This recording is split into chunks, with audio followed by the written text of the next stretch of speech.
Internet, Eric here. Well, it's about time I've done another Slashback Saturday. I haven't done one of these in a while. Been real busy with work and podcasting and all that fun stuff.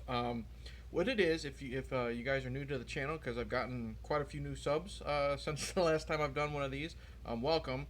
What Slashback Saturday is my buddy Joe over on the HORRORman YouTube channel. Is every Saturday he picks a theme, and what you're supposed to do if you choose to participate, open to anybody on YouTube. So I suggest you do it. It's a lot of fun and might help you with getting subscribers. Is every Saturday he picks a theme, and what it is you try to find specifically a slasher movie that will fit into said theme. And this week it's July, and he did something like this, but under a different name. This week's Slashback Saturday category is halfway to holiday slashers, and basically what it is Christmas in July. Last year he did Christmas in July slashers, and what it is basically is you pick a slasher movie that takes place at Christmas time or on Christmas specifically. I love this category. Last year I did the Black Christmas remake from 2006. This week was going, or this year, with this type of category was going to be a little difficult for me, because last year at Christmas time I did the 12 Days of Christmas horror, and I already did a lot of Christmas horror there. I've done a lot of Christmas horror here, and I didn't want to repeat myself. Obviously, I don't like to re-review or re-discuss movies on this channel. So I went to good old Tubi. Great app. The problem is with Tubi, there was a lot of movies set at Christmas that were horror that I did not want to really watch. I didn't want to watch Mrs. Claus or Krampus 2 or any of that stuff. But I got desperate, and what I did was I literally went to Google, I typed in Christmas slasher movies, and after scoping through a bunch of these, I found one where the trailer actually looked interesting, and of course it was free on Tubi. Today I'm going to talk Once Upon a Time at Christmas.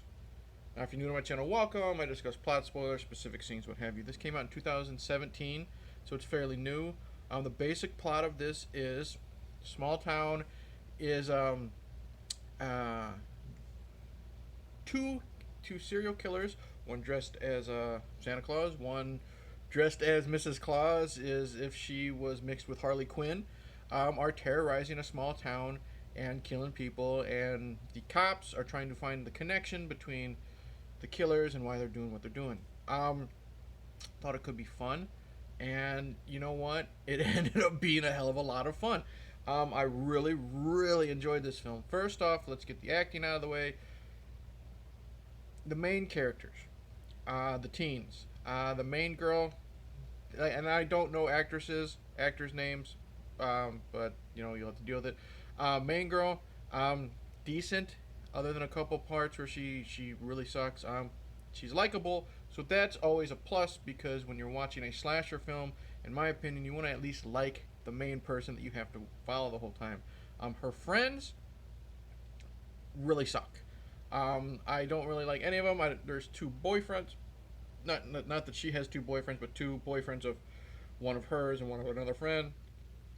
They're meh, forgettable, don't care. Her personal friends, I don't like at all, especially the redheaded whore.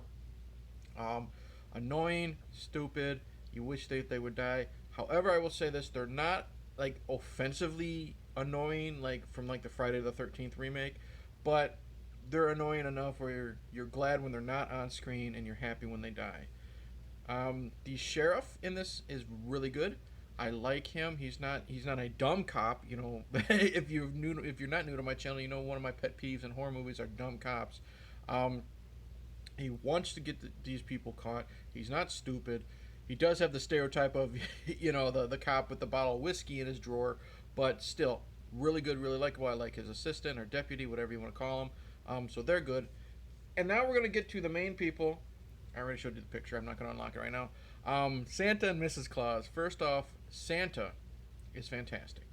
I don't know the actor and actress's name off the top of my head who played Santa and Mrs. Claus, but if you follow me on social media, at least on Twitter, and at least on Instagram, I will tag the actor and actress in the post so you can at least find out who they are, because they deserve a hell of a lot of credit.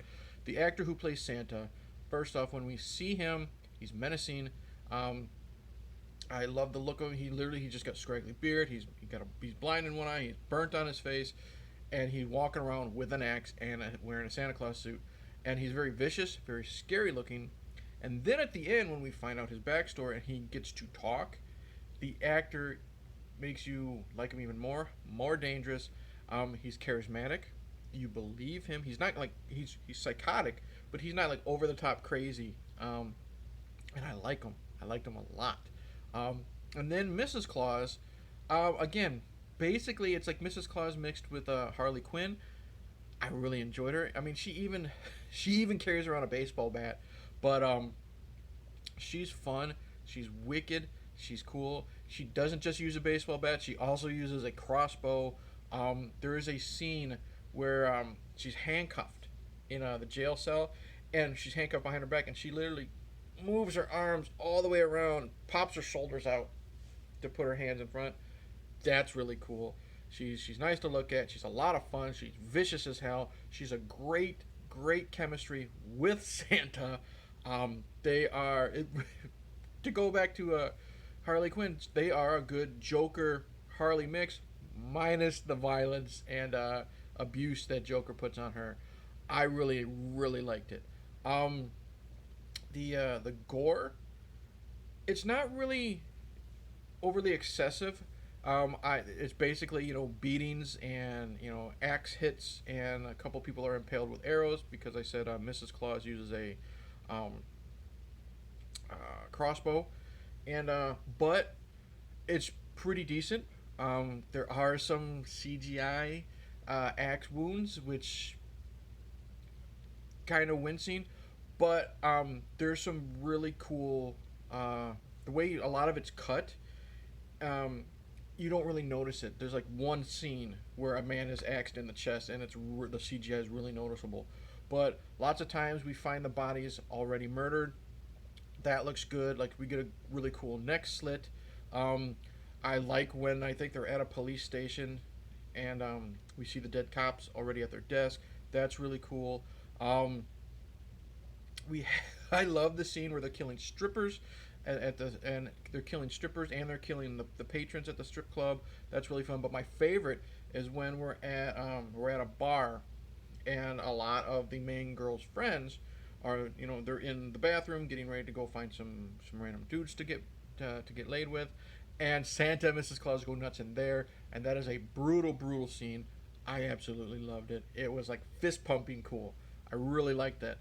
So overall, it might not be overly gory, but what it has packs a really good punch, and I really enjoyed it.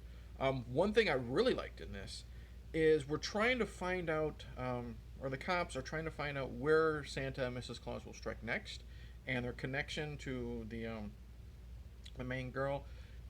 That's kind of lame. The connection to the main girl, because it's very predictable. You could have predicted that a mile away. Now, how she is, like the backstory of that, wasn't as predictable, but it didn't help the predictability, if that makes any sense. But that was kind of lame. See it a mile away. However, when the cops decide where how all these murders are connected, and who's going to be stricken next, I really like that, and it's all connected to the 12 days of Christmas. And what's great is you don't really notice it at the very beginning, because when we're going from the first murder to Christmas time, you don't really realize it.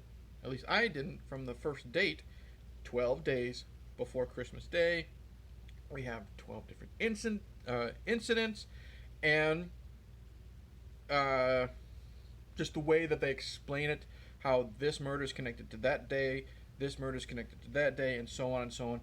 It really got me, and I really got excited, and I really thought it was a really cool way to connect these murders to how they happened, where the next one might happen, and I didn't see it coming. I can't think of another Christmas horror movie that actually uses the 12 days of Christmas to help show how the murders happen.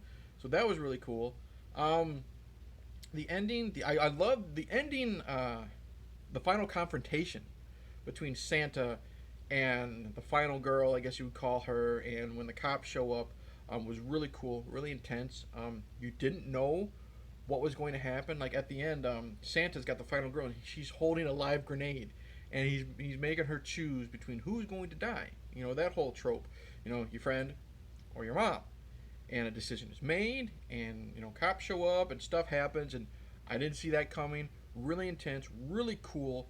Again, the actor who plays Santa, he's like, okay, fine, kill me, I don't care. He puts the gun to her head. He gives her the gun, puts it to her head. He's like, go ahead, kill me. Let's see if it's in, if you got the guts, that type of thing. So again, some cool twists, some cool character, elements to Santa Claus. And while he's doing that, Mrs. Claus is outside, attacking another person, and then she has to deal with the cops. So that's cool. When Santa and Mrs. Claus are together, they're great. When they're separate, they're great.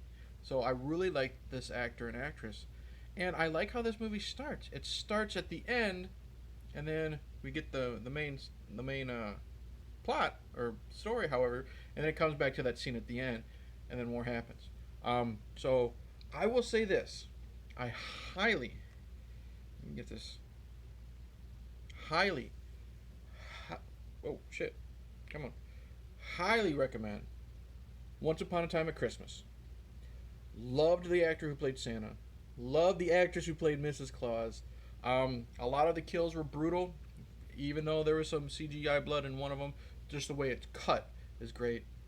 Really like the cops, like their investigation. I like I said, the use of the 12 days of Christmas to find out who's next, why these people were picked. Granted, I didn't really like the backstory with how the main final girl is connected to Santa and Mrs. Claus, but I did like somewhat of the backstory of Santa. Overall, yeah, lots and lots of fun. Left it open for a sequel. It came out in 2017, so fingers crossed that we might get a sequel. I didn't care that Mrs. Claus was basically inspired by Harley Quinn because she was a lot of fun the way this actress was. So once again, highly recommend Once Upon a Time in Christmas. This is definitely going to be rewatched again this coming December. I really loved it. Lots of fun. So that's it. Thank you for watching. Like and subscribe. Click the bell. All that stuff. Comment below. Tell me if you've seen this. Never seen it. Never heard of it, because I'd never heard about it until now. Check out Joe at the HORRORman YouTube channel. Feel free to participate in Slashback Saturday. It's a lot of fun. I try to participate whenever I can. I'm glad this category came up because I really enjoy Christmas horror. So that's it. Like, subscribe, and cheers, ho ho ho, and all that crap. Later.